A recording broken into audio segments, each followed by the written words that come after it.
Good afternoon. As the governor mentioned, we all try to do our parts here as part of the team, and one of the things that I have tried to do at these 2 p.m. News conferences is to talk about the economic aspect of the pandemic, both in terms of how it affects business, how it affects the workforce, and no doubt one of the more popular questions we have received has been about unemployment compensation. Over the past few weeks, not just getting questions at the personal level and the macro level, but also really acknowledging the fears and frustrations that people have had. And one of the things I have felt that we need to do a better job of is getting more answers out there. So I spent the last week really trying to dig down and ask the right questions, make sure that we were on track to determine where things are. And what I want to do right now is to share with you what I found from that inquiry. I believe that all the folks working at ODJFS, they understand this, that they understand that there are fears and frustrations, and that they know that the level of customer service that they have been providing needs to get better. To put some perspective on this, the system was built in 2004. That's the computer system. It's a mainframe COBOL system, very outdated in terms of technology. It's not a cloud-based system. It was, they have a plan to create a cloud-based system which will create more efficiencies and enable you to do things much more quickly, but that system doesn't exist right now. So we're in this battle with the system that we have. And it worked well. When the unemployment rate was 4%, it worked fine, both in terms of technology and staffing. It was adequate for the task that it was being called to do. But, and to put this in perspective, pre-pandemic, there were 42 people working in the call center. And that was sufficient to do the work that it was being asked to do. Now there are 1,194 people working in the call center, and that still is not enough. There are many other agencies who've loaned employees to ODJFS to do this. They are scaling up new people as fast as they can, but they have a limited number of trainers and a limited number of people that they can take through that training at a time. And so they're staffing that up, as they've told me, as fast as they can. I want to put this in perspective because I talk about pre-pandemic versus now.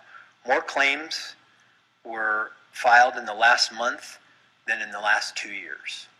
And that puts in perspective, what the challenges that they're facing. I asked the question, phones and processing claims, why not add more?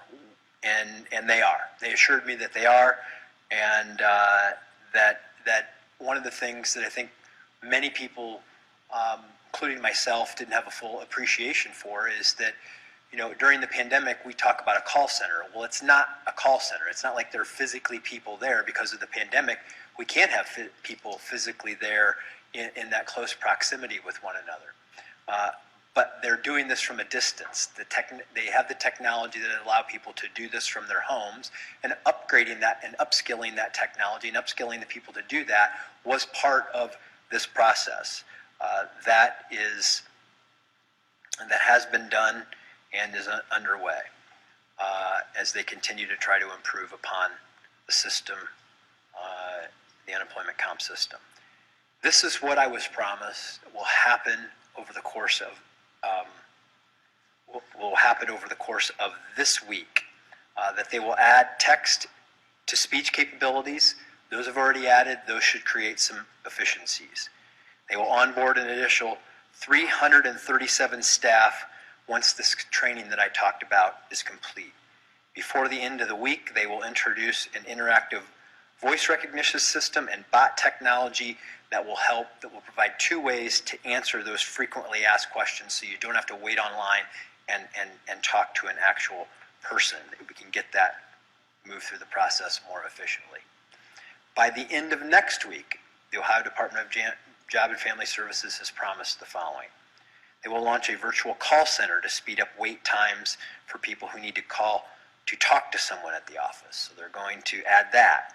They will add they will begin processing the additional $600 a week payments authorized under the Federal CARES Act. They will launch an online tool that is being developed for self-employed 1099 workers to get in line early. And this is important, so if you fall into that category, by the end of next week they will have the application process available, although they will not be able to process those claims for payment until May the 15th. But by the end of next week they have promised that they will have the online early application process available. They also promised that they will launch e-application improvements by next week to improve the individual services for customers. I will also add something that is very important that may save individual customers some time. Remember to, when you're applying, to enter a mass layoff number of 2000180. This eliminates the need to verify your employer if you enter this number, 2000, so 2,180. And that will speed up the process of verifying who your employer is and should help get that claim processed faster. On May the 1st, ODJFS expects to be able to process applications for people who are entitled to an additional 13 weeks of unemployment under the CARES Act. So those who are added, the 13 weeks, that is coming on May the 1st. So these are the things that they have promised are on the way to continue to improve the service. I guess the message is that we and they hear you, that they have added capacity, they will continue to add capacity and tech tools that will help improve this. But the bottom line is that this process will not stop improving until everybody is served, and that reassurance that everything that you're eligible for will be backdated to that time. And we spent a lot of time going through this with the folks at ODJFS. They have committed to those timetables for those improvements, and I just want to reassure you that until it's delivering the level of customer service that people deserve, they will continue to make those improvements. Additionally, we got a question yesterday from Jim Oddie, and he asked a question about unemployment, about a business in Dayton where there were 40 people who worked there, and they had received the information that only 4 of them had been served. And I know when I heard that, my heart dropped. I was like, I can't believe that really happened. I was very frustrated by it. And I did some digging to find out if this was true. And I want to use this as a case study because this really kind of represents what the experience might be of a typical employer of 40 people. And I want to report back. First of all, 6 claims existed before the pandemic, and all of them are approved and being paid presently. 22 claims have been approved since March and are being paid. So of the 40 people that were discussed, 28 of them are already being paid.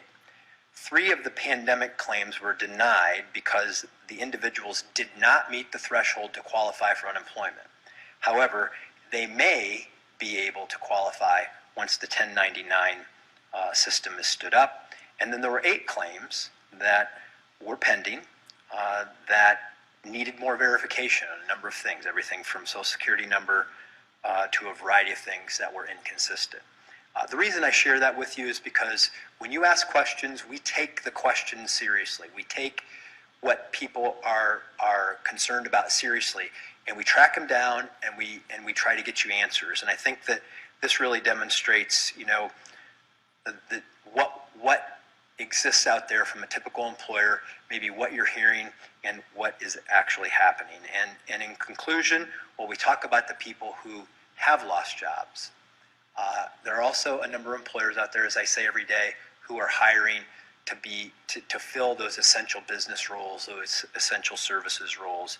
And at coronavirus.ohio.gov/job search, they continue to add jobs. 669 employers on there today with 41,433 jobs available. So if you're able to help with that, we really, they would really appreciate it. We would all really appreciate it. We're all in this together. We're helping people in need. We're trying to get people employed when employers need them, and we're trying to bring all this together as efficiently as possible to better serve you. So, Governor, thank you.